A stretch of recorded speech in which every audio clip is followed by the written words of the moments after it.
I'll just get into it. Zoomers are not having sex. Sexual activity among young people is now lower than ever.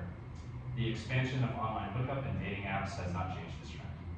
While around 50% of 18 to 29-year-olds reported using dating apps in 2020, Generation Z seems poised to continue this decline of sexual activity since the mid-20th century.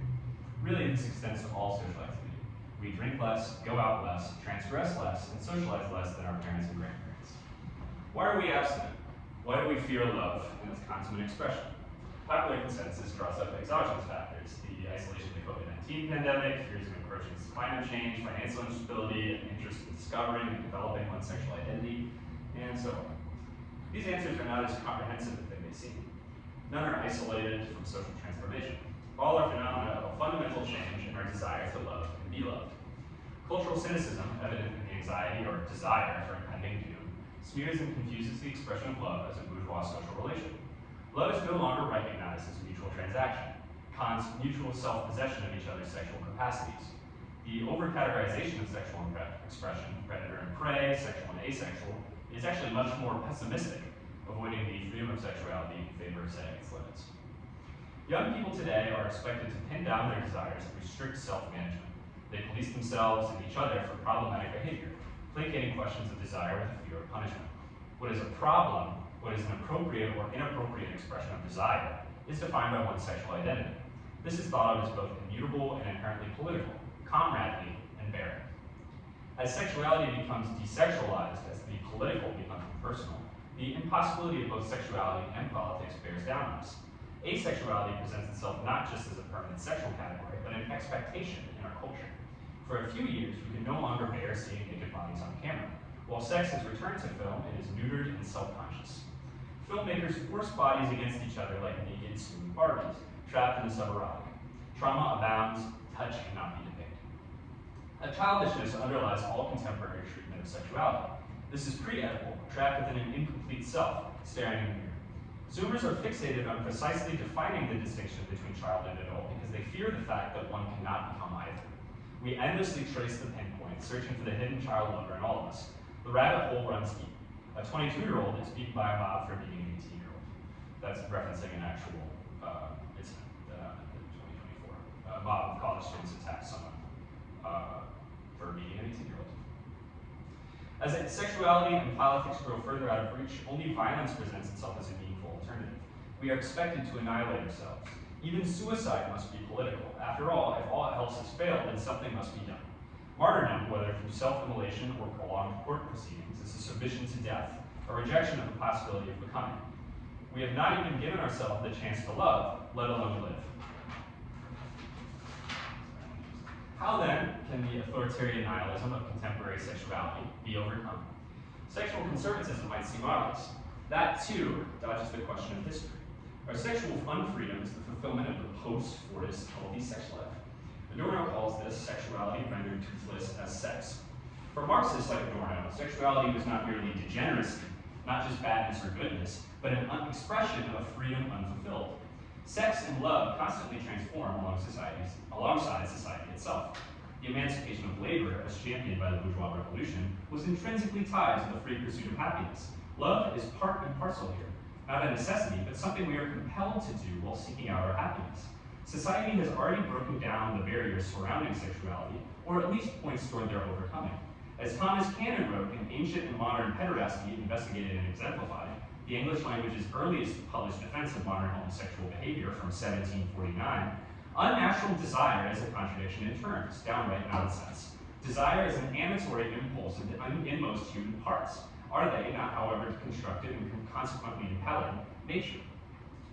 To understand the significance of this today, we must first understand how it presented itself historically. We must clear away taboos surrounding the history of sexuality. Most importantly, we must deconstruct what John Emilio called the myth of the eternal homosexual. The idea that any sexual identity is as it always has been. Sexual identity as a natural biological state is really an evacuation of society. Contemporary identification with the gendered castes and regimented sexuality of the ancient world points towards this. Marxism laid the groundwork for this vulgar satisfaction by abandoning the idea of sexual expression as malleable and social. Marxism took up the task of sexual liberation as it came into crisis. Modern sexual repression came into being alongside the development of the modern capitalist capitalist state. These new laws define homosexual behavior as deviant, antisocial, or an expression of mental illness. In the United States, sodomy laws were largely unenforced before the late 19th century. After the repeal of the 16th century Buggery Act, homosexuals in Victorian Britain remained in legal limbo and relative safety until the 1885 La Chère Amendment. This expanded the prohibition of anal intercourse to general gross indecency, threatening life imprisonment for cross-dressers and men engaged in homosexual acts. In Germany, the center of the Second International, the Bismarckian state replaced and strengthened prohibitions against sodomy and cross-dressing with paragraphs 175, 36011, and 183 of the Prussian Legal Code. These laws were all developed post-1848 with the decline of liberal revolutions and the consolidation of the state as society's manager. The liberals themselves frequently advocated for the intrusion of the state into private life. Henry La Chère, the amendment's namesake and one of the preeminent British liberals of his day, incorporated his dogged combat against social deviance into muckraking reform and in opposition to Victorian imperialism. Marxism then initially defended sexual expression after it had been banned by liberals. It pushed for the completion of the revolution. So these laws parallel the social origins of modern homosexuality. Karl Heinrich Ulrich, who's not a Marxist, but develops the earliest modern theory of homosexuality, the yearnings, in the 1860s, I should say. He develops this out of a burgeoning underground subculture in industrializing Germany. So he starts off his seminal riddle of male love, manly love, riddle of homosexuality, and writings from the 1860s to the 1880s. He starts off his notes on homosexuality with a quote from Schopenhauer. So the will is not to be prejudiced. Homosexuality is an expression of the will and also a third gender. So, quoting directly from Ulrich here, the yearning is not a man, but rather a kind of feminine being when it concerns not only his entire organism, but also his sexual feelings of love, his entire natural temperament, and his talents. For Ulrich, who himself is participating in this burgeoning underground subculture, yearnings are clearly created by nature and capable of love, even if they're incapable of reproduction. So, earning love presented itself, homosexual love, male and women as well, presented itself as a riddle that must be confronted by society. So he demanded kind of research into the problem scientifically. And it also raised the dichotomy, the contradiction presented between nudeness, so the inappropriate moral expression of love, and the satisfaction of an internal drive. So it was a new, distinct kind of love that really could only have come about in the 19th century. Ulrich is a little bit more ambiguous about this than later writings. He's a little more romantic, very much interested in drawing out the relationship between like ancient Greek sexuality and like modern male homosexuality. But I think another good example of kind of an early sexologist, an early theorist of homosexuality who's a little bit more explicitly liberal is Carl Maria Kurt-Benny. So he expanded on this yearning concept in 1869, turned the phrases homosexuality and heterosexuality, so in German, but still, as a explicitly scientific or unromantic alternative to yearning. So he's more self-consciously liberal than Ulrich, and he tries to take German society to task as a bourgeois reformer. So Kurt-Benny is not even a socialist, this is kind of coming out of this burgeoning underground subculture in Germany, across continental Europe in the 1860s, 70s, and 80s, so like with the development of like the modern gay male, basically. He forwards anonymous objections to German lawmakers, like alongside German unification, regarding sections 142 and 143 of the Prussian Penal Code, so onside, we had referenced these earlier. He argued that this was a feudal holdover carried over from the Lex Carolingi, so the laws of Karl the Great, Charlemagne, and Byzantine law. So modern society necessarily presented an opportunity for the abolition of these laws and the formation of an expert medical opinion into like the mystery of sexuality. This is totally ignored and mocked in the German press insofar as it's noticed. But Kurt-Benny later writes some more structured opposition to these laws, where he relates homosexual behavior to these new post-feudal vices.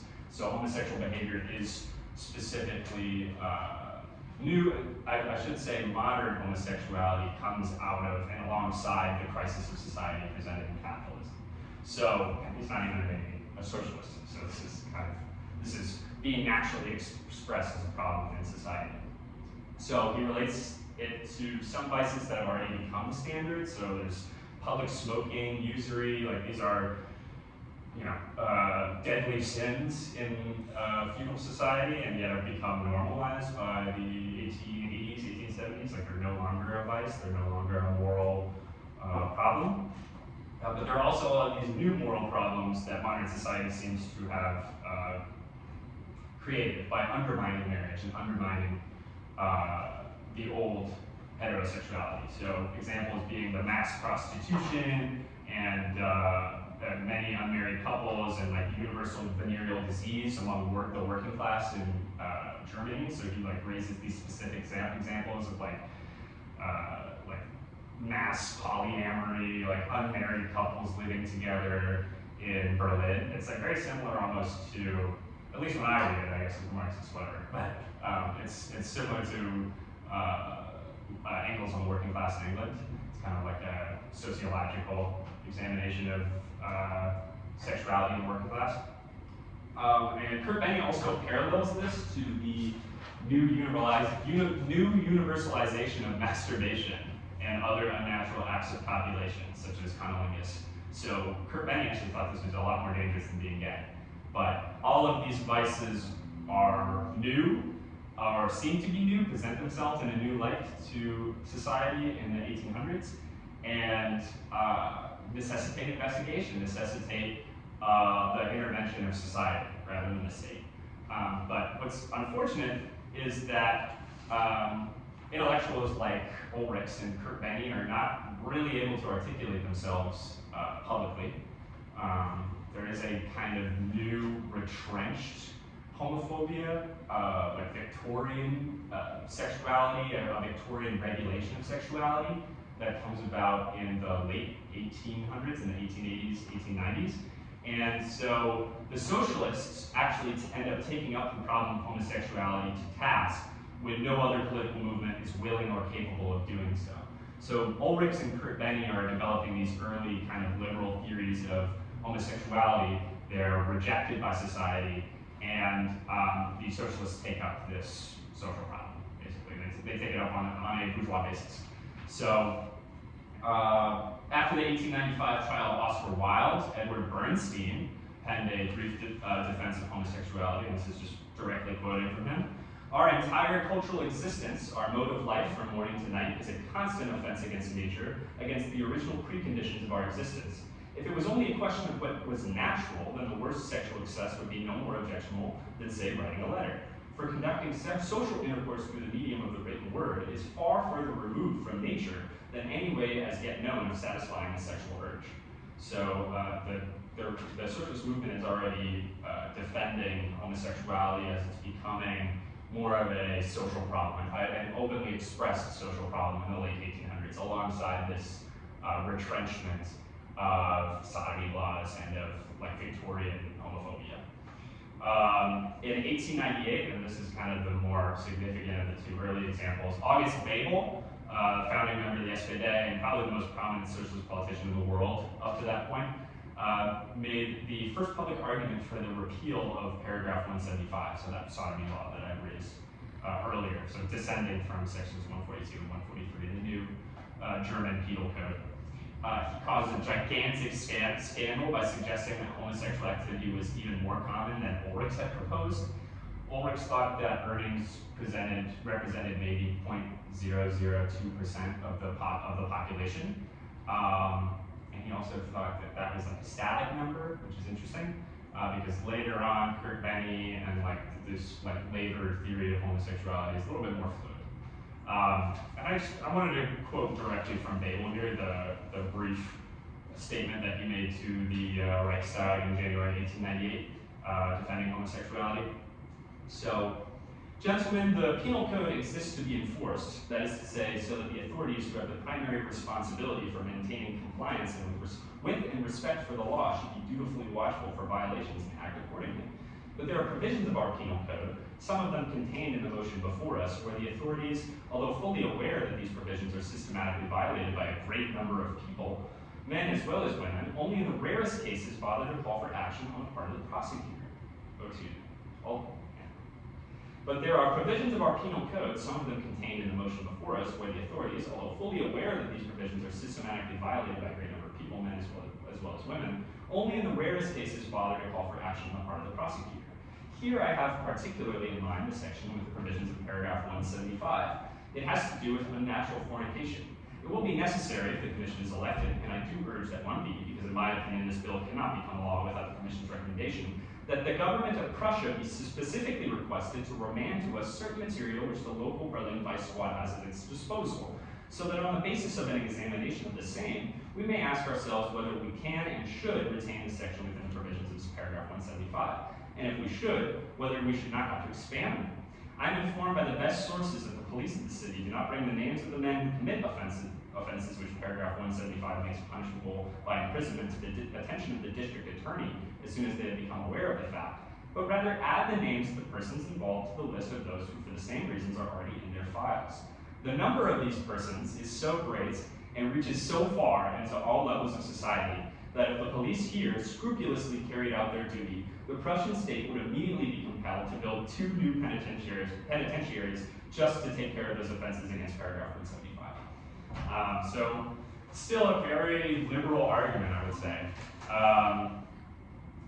Yeah, there's a little bit more in here, but I think that's good for the quote from Fable. But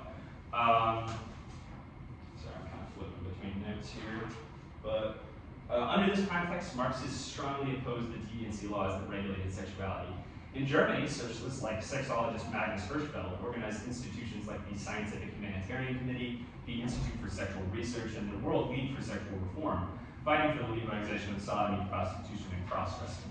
So a little bit more on Hirschfeld. So he formed the Scientific Humanitarian Committee to abolish sections 142 and 143 in 1897. And he tries to take up the social and scientific problem of homosexuality in parallel. So I think he's really kind of the best historical example, at least from the Second International, from that period of the international socialist movement, of trying to take up homosexuality not as like a distinct queer Marxist, even though he was gay, but as a social problem to be mitigated, to be organized within society.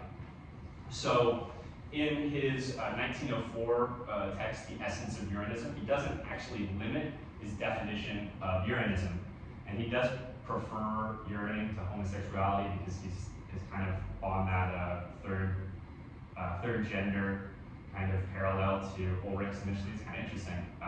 He rejects the term homosexuality because he thinks it doesn't accommodate for like the distinction of yearning love. So the distinction of like women lesbians love women and gay men love men distinctly. Like they have a different kind of relationship to their lover, although it's parallel to heterosexuality, obviously.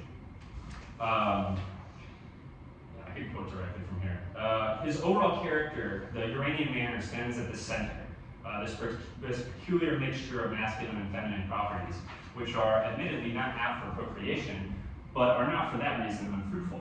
Anyone who thinks that being homosexual merely means feeling drawn towards one's own sex, or even that a person who performs sexual acts with persons of the same sex is homosexual, would have to adhere to the following definition to be consistent.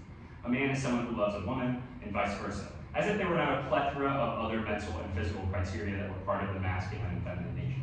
So he didn't want to focus on the mechanics of love, like the sex act itself, but the existence of what he calls chaste Uranians, chaste yearnings, like analogous to like modern civil partnerships. Like there is kind of like an unofficial marriage that's going on, and seemingly a positioning towards a higher love rather than just the physical drive of sex. And so he also dismissed popular ideas of homosexuality as like race degeneration.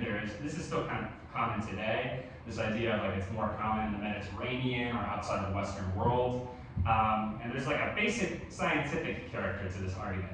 He polls a lot of gays that he knows personally. Like he's kind of the founder of modern sexology, and part of that is trying to construct this scientific network of contacts of this like underground homosexuality.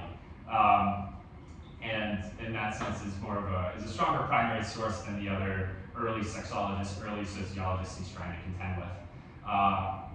And it's not just a vulgar geneticist argument, so it's not just that homosexuality is inherent, although there is clearly a inherent homosexual drive to Hirschfeld. He doesn't really want to define that strictly genetically.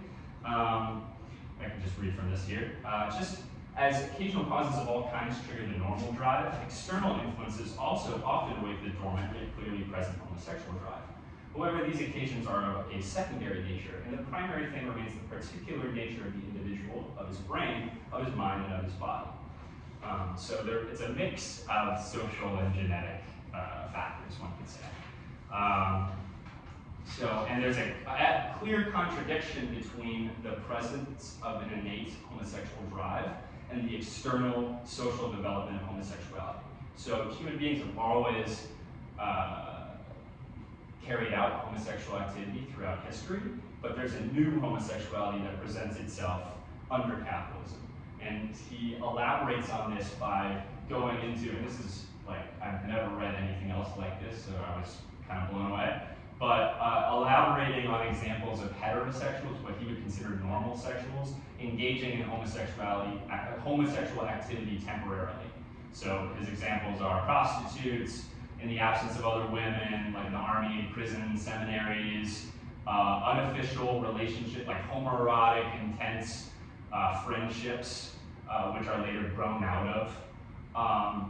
So to Hirschfeld, that presents the social malleability, the social factor that underlies the development of sexuality. And that also is part of the reason why he dismisses the idea of a true bisexual, at least like in his form of capitalism that he's dealing with. But anyway,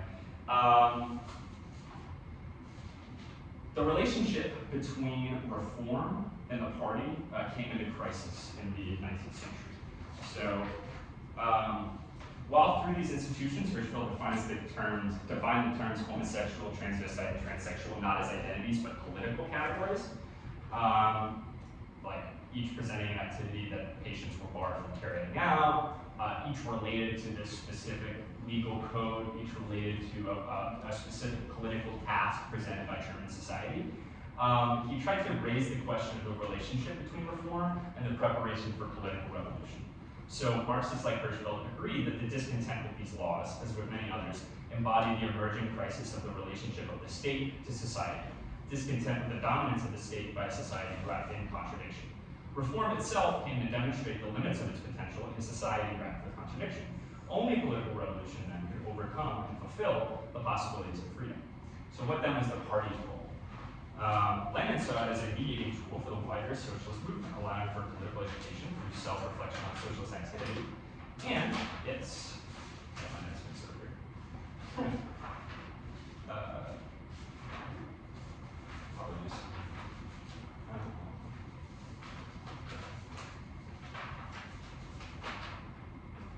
relationship to revolution. So Lenin saw it as a mediating tool for the wider socialist movement, allowing for political education through self-reflection on socialist activity and its relationship to revolution. Rosa Luxemburg argued that the advancement of capitalism created endless potential for new crises. The party then connected reform with the necessity, possibility, and desirability of revolution. So this relationship came into crisis in the 20th century, and with it, Marxism and its relationship to sexual liberation. The growth and entrenchment of international socialism precipitated divisions within the Marxist movement over the form and possibility of revolution. Following World War I, the SPD, once self-consciously separate from society, took up its leadership and eventually controlled the German government. With this, the party abandoned the revolution, managing the crisis of Germany and of society with an iron fist. In the same year that the SPD crushed the Spartacist uprising, it championed Hirschfeld's newly founded Institute for Sexual Research as an integral part of the new state bureaucracy. So, good historical anecdote example part of this is in Weimar Germany, the issuing of like official homosexual and transsexual passes. So you show them to the government and say, I'm allowed to be trans, I'm allowed to be gay, don't worry. And these were obviously later used to imprison known homosexuals and transsexuals in Nazi Germany. So there was an integration of this new sexuality into the state bureaucracy, and then it was used to annihilate them, to annihilate the subculture. The Institute codified transition procedures and lobbied to alter municipal codes, equating the recognition of these groups as full citizens with complete liberation. Hirschfeld defended these reforms on the basis that these conditions were biological and natural, explanations which were later seized upon during Nazi Germany's recriminalization of homosexuality and alternative gender expression. The early Soviet Union, in contrast, merely abolished czarist punishments for sodomy and cross-dressing. Rather than actively intervening, they opened the door to the free expression and discovery of sexuality in private life. When sexuality or gender presented itself as a political problem, the legality of marriage, the lawfulness of sex change operations, and so on, these were decided case by case, with the convening of medical and juridical expertise. In 1922, an FTM transsexual named Evgeny Fedorovich had his marriage to a woman declared legal by a Soviet court. While not a definitive decision, the expert medical council of the health commissariat expected future clarification of transsexual rights. The breakdown of this early openness reflects a regression in the Soviet Union's ambitions, and by extension, the regression of Marxism itself. Sexuality becomes an issue of social hygiene, so like the maintaining of at least for socialism in one country kind of society, like a proletarian rather than bourgeois sexuality. And in Russia, in the Soviet Union, in the 20th century, homosexuality was seen as a bourgeois imposition. So a product of the decadence of the US, of the West, basically. And they thought that they had overcome homosexuality, which obviously was not true. But the failure of the international socialist revolution brought the role of Soviet governance into crisis. Stalinism, and by extension, the Stalinist state's sexual policies, were a response to this. The decline in the possibility of socialist revolution became equated with socialist politics themselves. As the party integrated itself into the state, its politics came to represent bottom-up demands, an aspect of the stabilization of the Soviet state, concessionary in the same sense as an SPD to a conservative society. The recriminalization of homosexuality, the banning of sex reassignment surgery, and the adoption of a stance against bourgeois decadence as state policy were all aspects of Stalinization. These were products of a revolution unfulfilled. The left has not progressed beyond sexual politics as the regulation of private life. The development, really regression, of the SPD and the Soviet Union are representative of the liquidation of the party and the left throughout the 20th century. The fact that the history of modern sexual expression seems so obscure is only another symptom of this process. The left's acceptance of Stonewall or Combahee as the beginnings of history reflects the decline in its historical consciousness, and thus its political possibilities. Demands for sexual freedom were not awakened by a single riot or group of intellectuals. They're an integral aspect of society. There can be no sexual freedom in an unfree society, nor can society be free without political organization. The party, historically, allowed us to critically reflect on the history of sexual liberation. In its absence, its possibilities have only become less clear.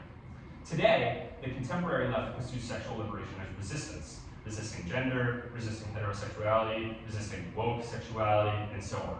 This resistance is little more than identification with those same concepts, or worse, an inversion of them, hanging between libertinism and puritanism without digesting their meaning.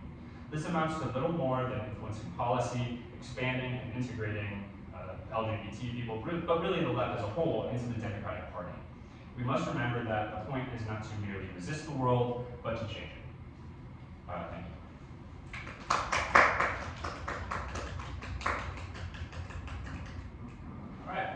All right. Yeah. Sorry, I'm in the car, but that was a very good presentation. I just wanted to open up some questions. Sure. That maybe you can respond to. Yeah. The first one is maybe, can you talk about the relationship? I joined a little bit late, maybe you did say this, but you could go into more detail about the Industrial Revolution in particular. Yes. I even want to say the industrial system and sexuality, and maybe its relationship to things like this, like sodomy laws, different laws, because they really are tied up with the Industrial Revolution. I mean, this is when you have like the purity campaigns that are like, oh, look at the children who are working in the factories, and oh, the children are having sex, so therefore we should have age of consent laws. But wondering if you could talk about that. Yeah. Yeah, so I raised this a little bit earlier talking about Carl Maria Kurt-Benny. So I know, Danny, you would have kind of the more direct quotations of like Marx and Engels on this. But the interesting thing about like the new homosexuality is it comes from already the undermining of traditional sexuality, but also masculinity and femininity by capitalism. So who are the first proletarians? They're like unmarried young women, right? And children. There's the famous Engels quote of the little kid kicking out their own parents because they're actually making the money in the factory. Like there's already kind of this seemingly like ridiculous quote unquote, but like there's already this mass undermining of traditional heterosexuality by capitalism.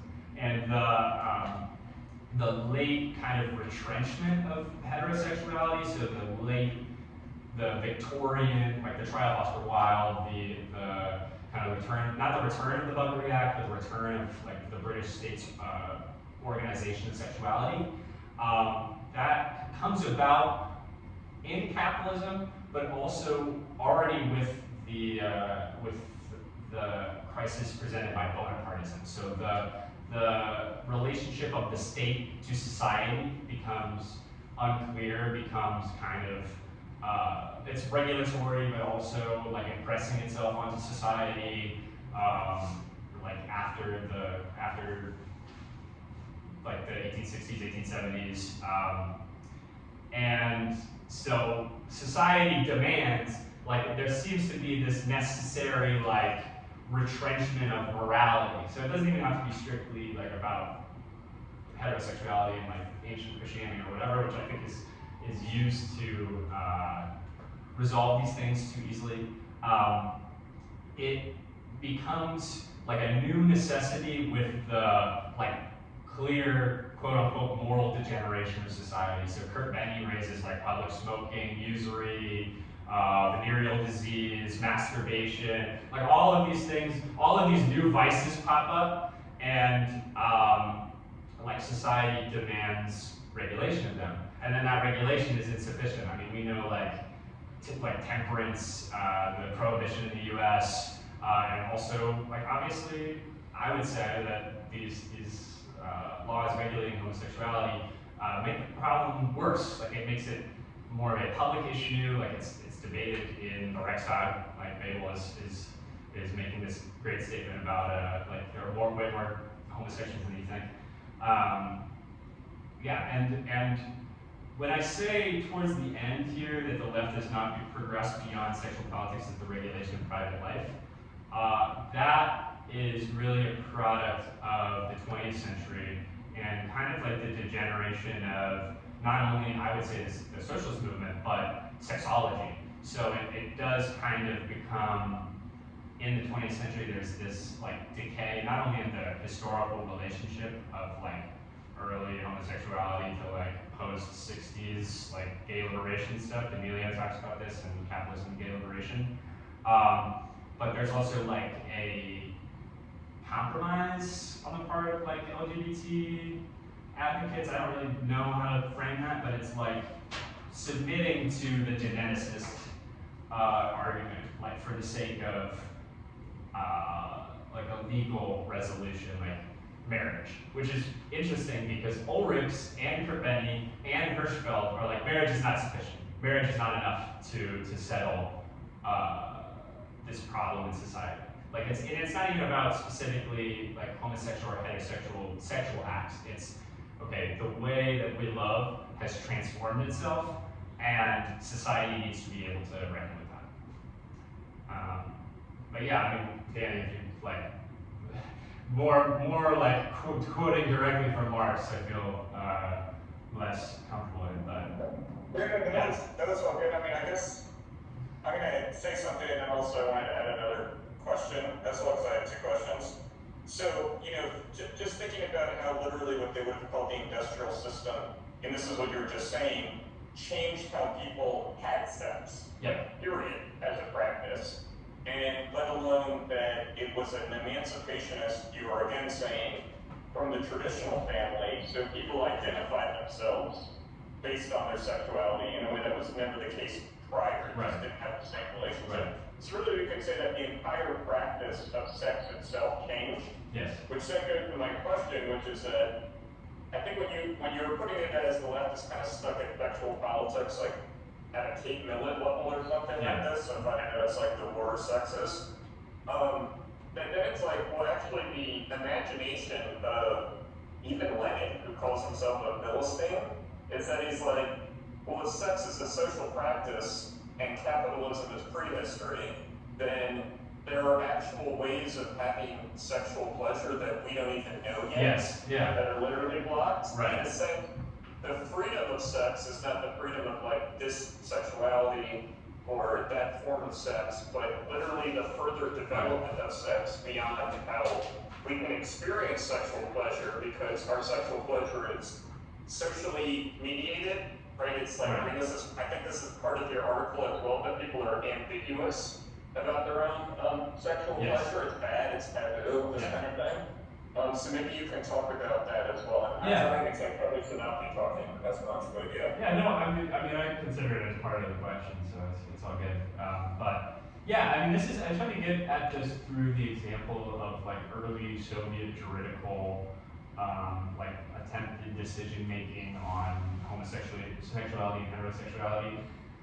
Even then, it's kind of like distorted by the rest of the 20th century, obviously.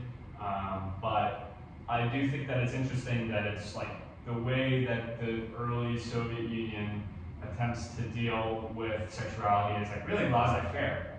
It's really like, okay, we're gonna put this up to the expert medical council, the health commissariat, which sounds extremely bureaucratic, but it's really like, all right, we need to have an actual scientific understanding of the way that sexuality expresses itself.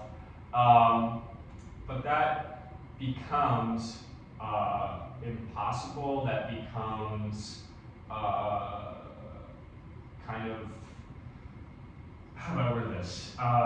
In a conservative society, and particularly in like a state that's already kind of consolidating itself, even unconsciously, like through Stalinization, like through like socialism in one country, something like that becomes untenable. But that isn't to say, and this is another point that I really wanted to emphasize in doing this teaching. It's not that society cannot like regulate sexuality. It's not that communism or socialism is needed for gay or trans liberation. I think that there is I imagine it as a nightmare scenario, but I totally think that it's real. Like a world in which we have not overcome capitalism, but we have, seemingly from the perspective of like 2026, overcome the problem of like the integration of homosexuals and transsexuals into society. But that doesn't mean that we're overcoming the central problem of sexuality. Like, I'm sure that there will be other social problems that express themselves, even if the homosexual or the transsexual, whatever, as it presents itself, is overcome. And yeah, I mean, I imagine that as a nightmare scenario because we're still all unfree. You know, just because you can totally express all homosexual activity, that doesn't mean that we're not still unfree. You know, and maybe a post-capitalist society would be like post all of these sexual categories that we imagine right now. You know, like it's the only way that we can really like take up. I have to think of love like as subordinate to, as related to the question of freedom. You know, and not just like personal freedom, but like the freedom of society.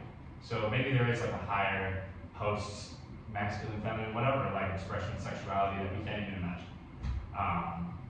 Yeah.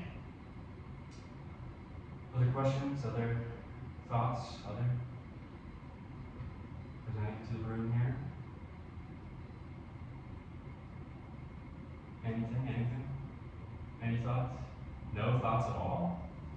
Well, that sucks. I don't like that idea. No, I have thoughts. I have too many thoughts. That's the problem. Try to fill it out.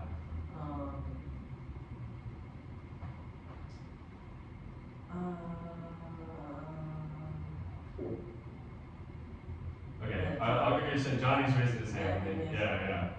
Go ahead, John. Well, I just, how you write it there was kind of interesting where it's coming from. That is a wild figure in this problem of like post-capitalism. Right. Rather than imagining this. If you read these old utopian novels, or like Edward Bellamy, or you should know where William Morris. In the future, they have in both of those books, they have a kind of passion. That's okay. Let's understand that there will still be kinds of passions. That's like post-capitalism, that's pre-capitalism.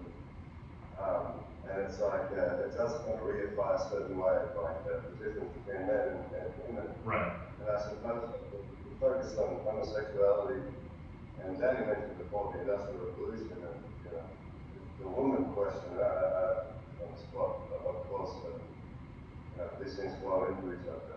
But a lot of like heterosexual frustration whatever with women does come out in a way. It's like homosexuality, kind of what you're talking about.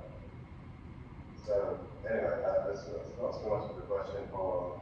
No, I do want to draw out, like, there is this idea of, and I think that it's kind of unfortunate, and it comes from and this comes up with race as well, kind of like trying to find the category that escapes Marxism, so trying to find the like social issue that transcends like labor or whatever.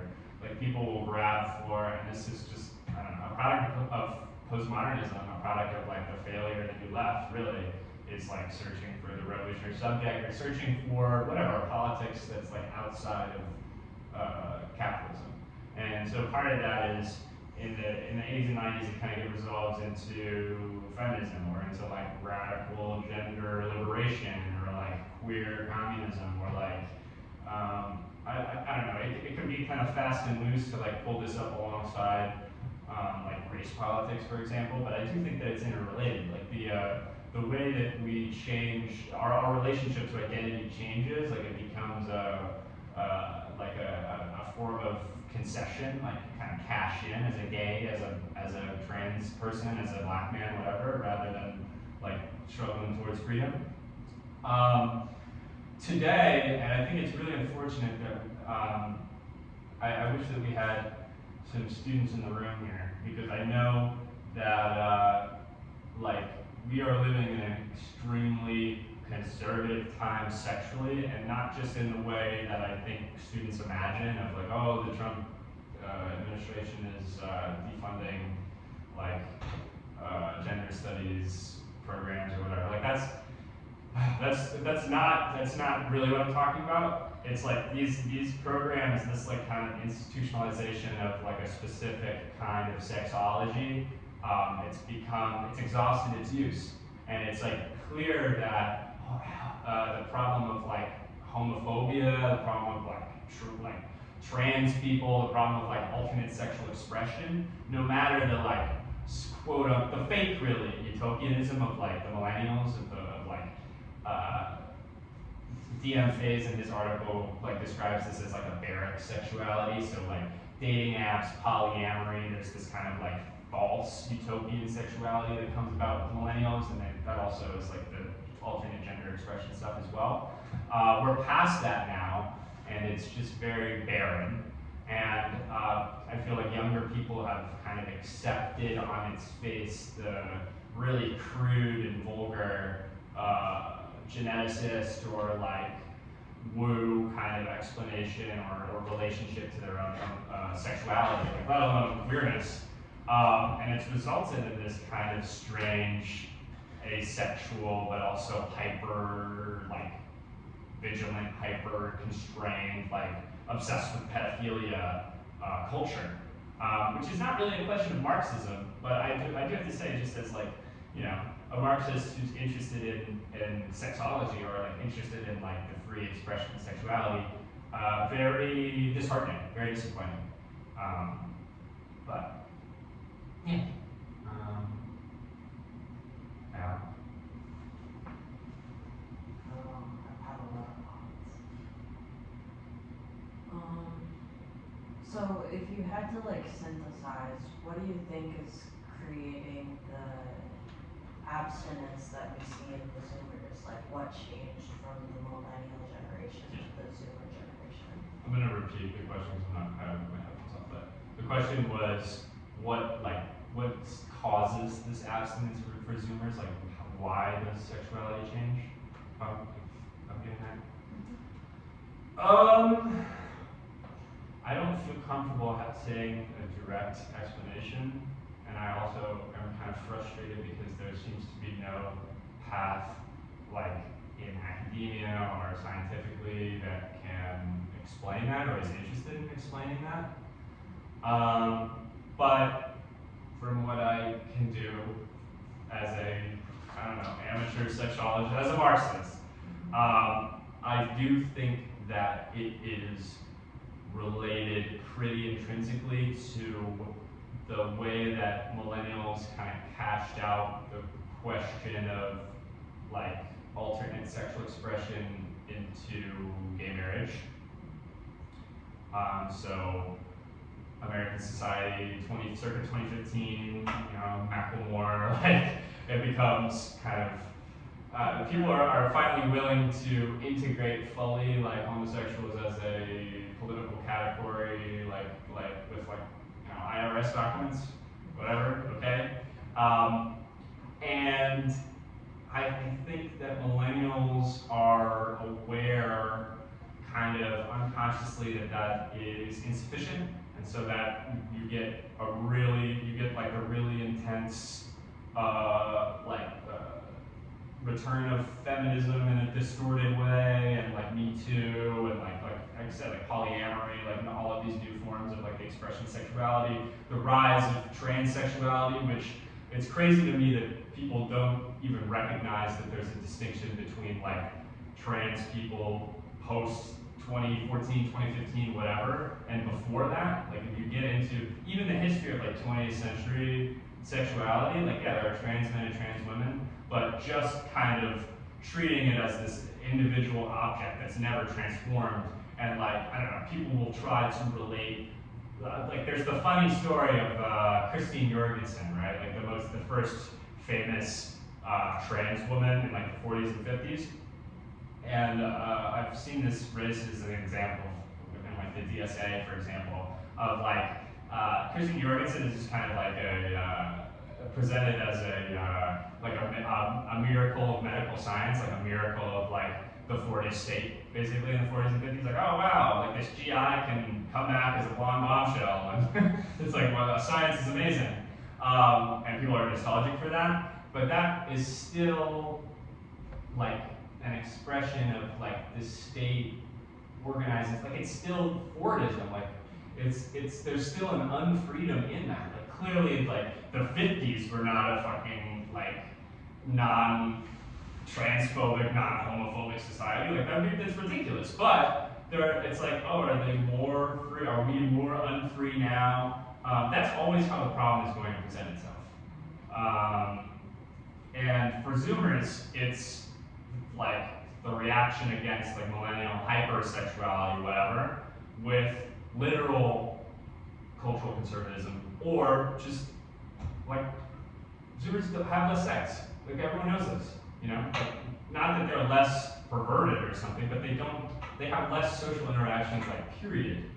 And I don't think that that's just because of COVID or the computer or whatever. Like these are symptoms. These are not causes. But can I ask a question on that? Sure. Which is, does society owe you sexual fulfillment? No. I would say no. I go back to the earlier part of the article here talking about Kant. So Kant is like the mutual self-possession of each other's sexual capacity. I think the necessity of, and then part of this is like the blurring of the distinction between state and society.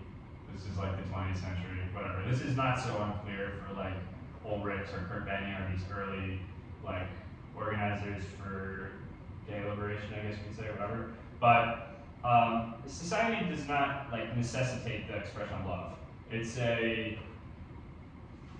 a way of expressing freedom, but like the asexual subject, the asexual bourgeois subject, like that's already a thing. You know, like there's already an asexual, like an ancient asexuality, but also like society doesn't seem to demand like a regulation of love until the state becomes a problem. And you know, you can look to the 18th century, and I love the quote here from let me pull it back up here, the quote I read earlier of ancient and modern pederasty. Yeah, ancient and modern pederasty investigated and exemplified. So this is a 1749 text that we only have quotations from, like the original was destroyed, but it's a very basic bourgeois argument for sexual expression. And he's distinguishing modern homosexuality from ancient pederasty, and there's no such thing as an unnatural desire. So the absence of a desire is not unnaturally.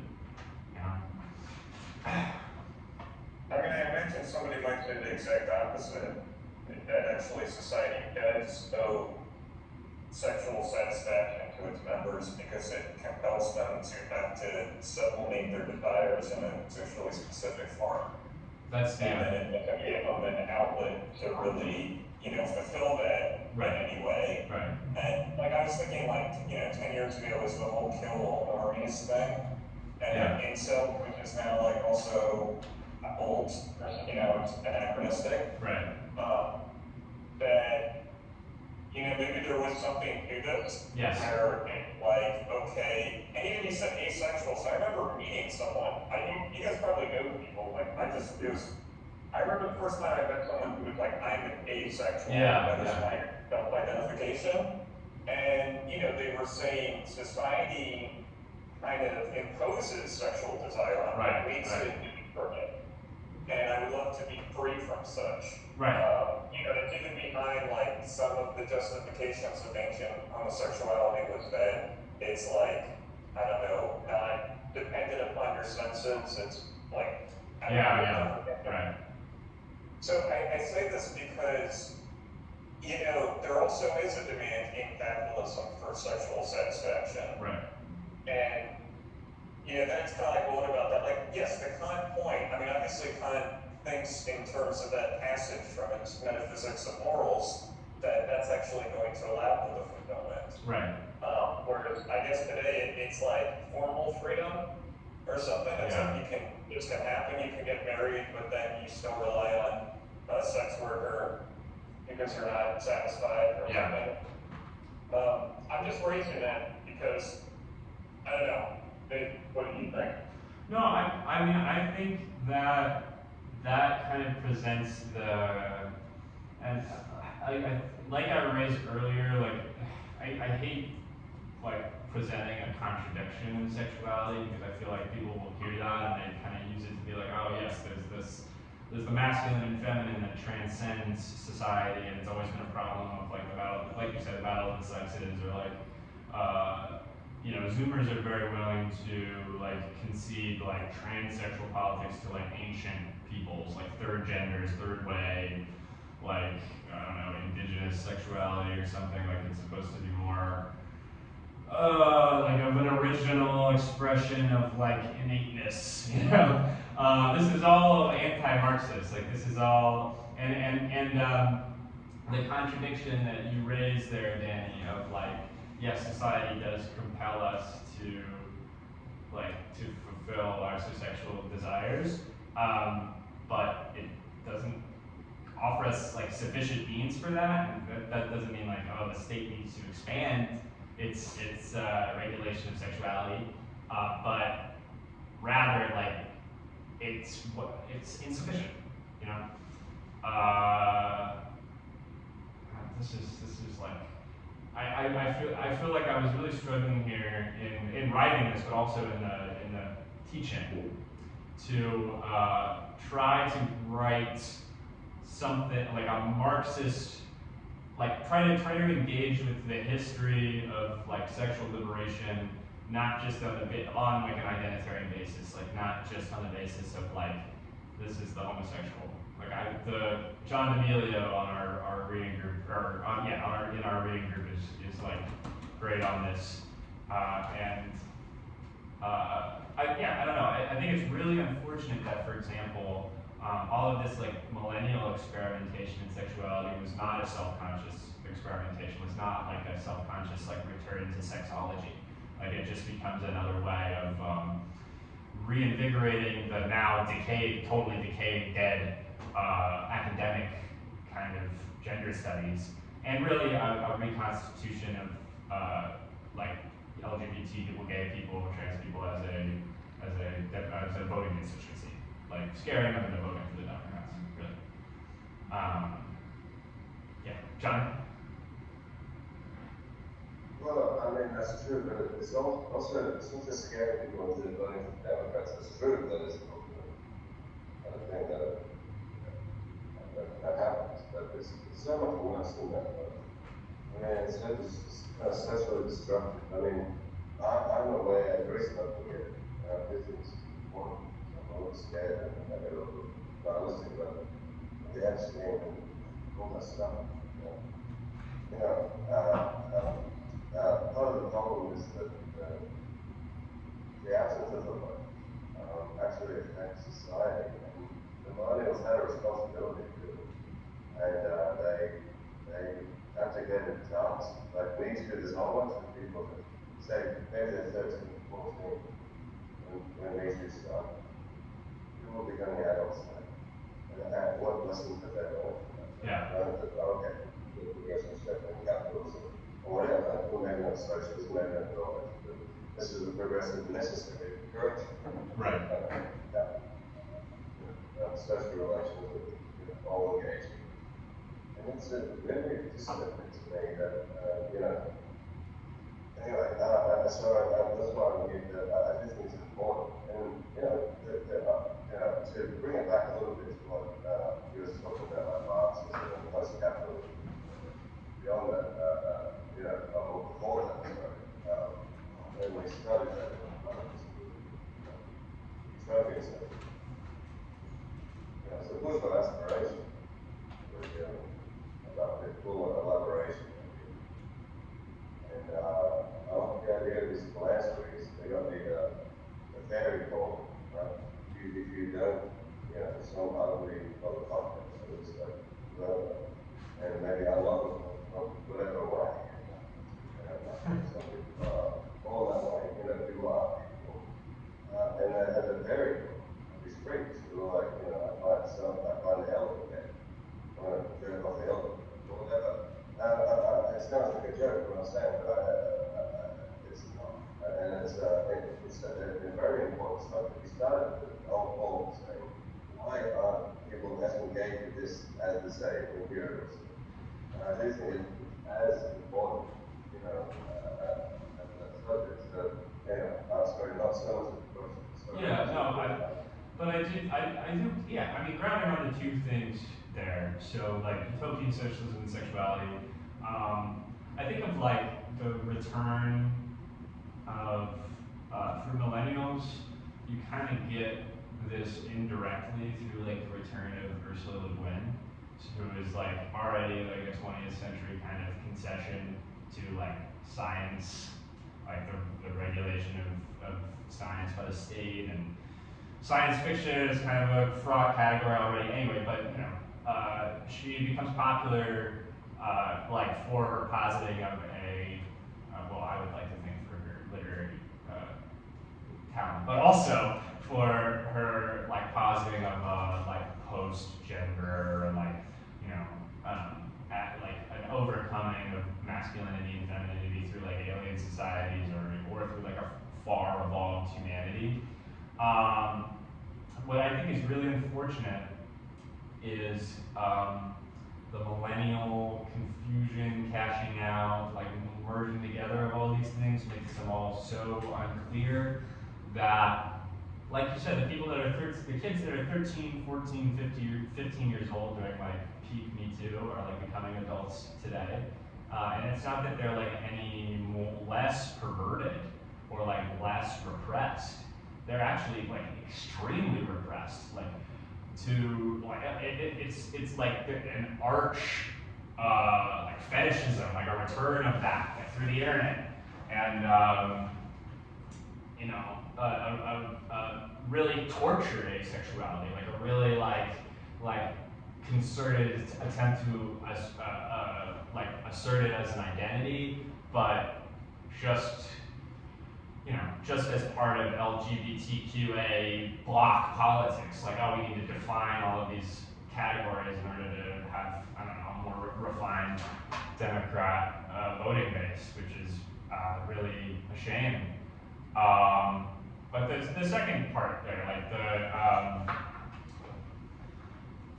like why are people more concerned? Like, why is this not on people's mind anymore? Like in the same way that it was 10, 15 years ago.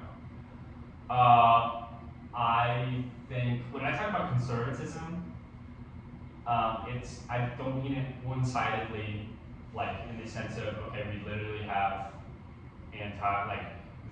the Trump administration is like trying to like incorporate like LGBT instead of LGBT, like they're trying to like elaborate on the distinctions between the two, like it's pretty explicitly anti-trans right now, which is too bad, awful, but it's not just like, oh, this is a conservatism that's pushed by the state, it's actually demanded by society, and not just like, oh, it's demanded by the Republicans, but actually like you can see society has become more conservative in like the way that they deal with questions of sexuality.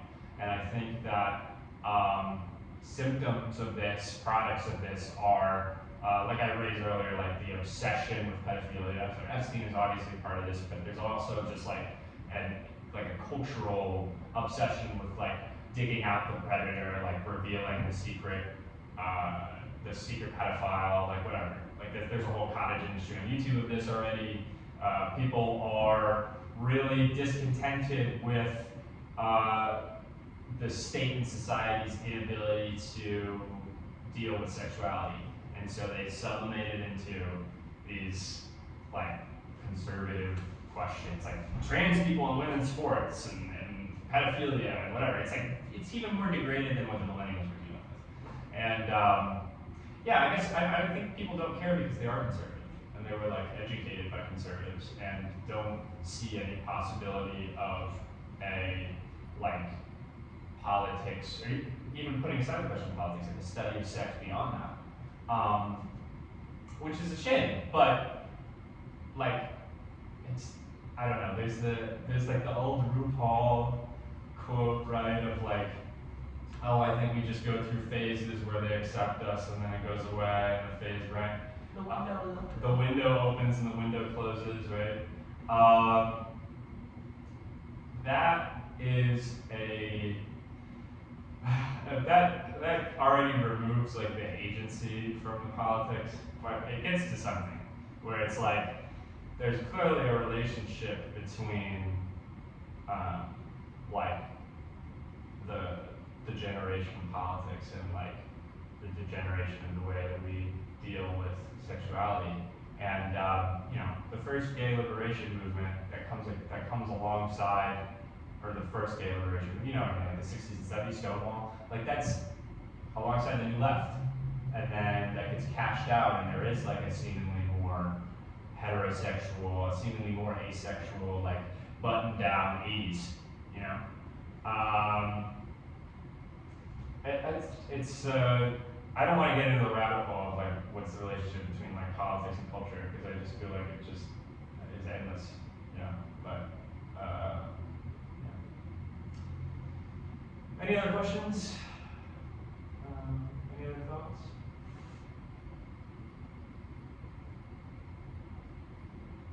Final questions, final thoughts? Leaving it to the floor. Alright, well, thank you guys so much for joining me.